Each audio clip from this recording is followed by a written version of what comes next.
క్రీస్తునందు ప్రియులైన సహోదరి సహోదరులకు ప్రియమైన యేసుక్రీస్తు వారి దివ్యనామంలో శుభాలు.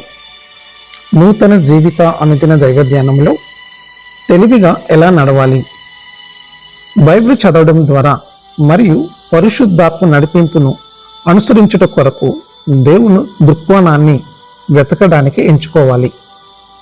సామెతలు 28వ అధ్యాయం 26వ వచనంలో, తన మనస్సును నమ్ముకున్నవాడు బుద్ధిహీనుడు, జ్ఞానముగా ప్రవర్తించువాడు తప్పించుకొనను. అపోస్తలుడైన పౌలు కొరింథీయులకు రాసిన 2వ పత్రిక 5వ అధ్యాయం 7వ వచనం ప్రకారము విశ్వాసులు విశ్వాసముతో నడుచుకోవాలి. అయితే దేవుని జ్ఞానాన్ని వినడానికి మరియు అన్వయించుకోవడానికి మనము కొన్నిసార్లు ఇబ్బంది పడుతూ ఉంటాము. ఉదాహరణకు, మనము ఒకరినొకరు క్షమించుకోవడానికి పిలువబడ్డాము, కానీ మనము గాయపడినప్పుడు అది కష్టంగా ఉంటుంది.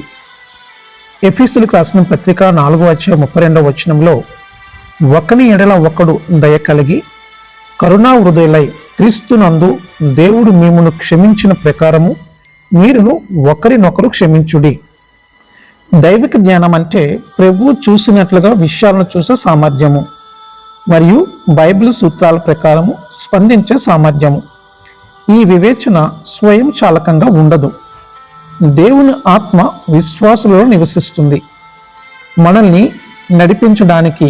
కానీ ప్రతి వ్యక్తి జ్ఞానవంతమైన మార్గాన్ని అనుసరించాలా వద్దా అని ఎంచుకుంటాడు.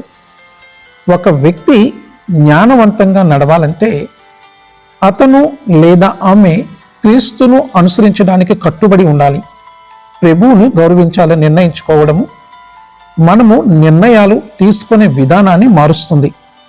సహజ ప్రవృత్తులు లేదా ప్రేరణలను అనుసరించే బదులు ఇచ్చిన పరిస్థితిలో దేవుని దృక్కోణాన్ని వెతకడాన్ని, లేఖనాలను శోధించడానికి మరియు పరిశుద్ధాత్మ కోసము వినడానికి మనము ఎంచుకుంటాము.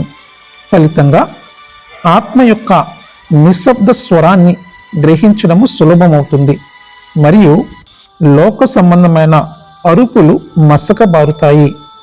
తన చిత్తానికి అనుగుణంగా నడవాలనే హృదయపూర్వక నిబద్ధతను గౌరవించే ప్రేమగల పరలోకపు తండ్రి మనకు ఉన్నారు. తన పిల్లలకు కోరుకునే జ్ఞానాన్ని అందించడము మరియు వారు సరైన మార్గంలో నడవడానికి వీలు కల్పించడం కోసము దేవుడు బాధ్యతను స్వీకరిస్తాడు.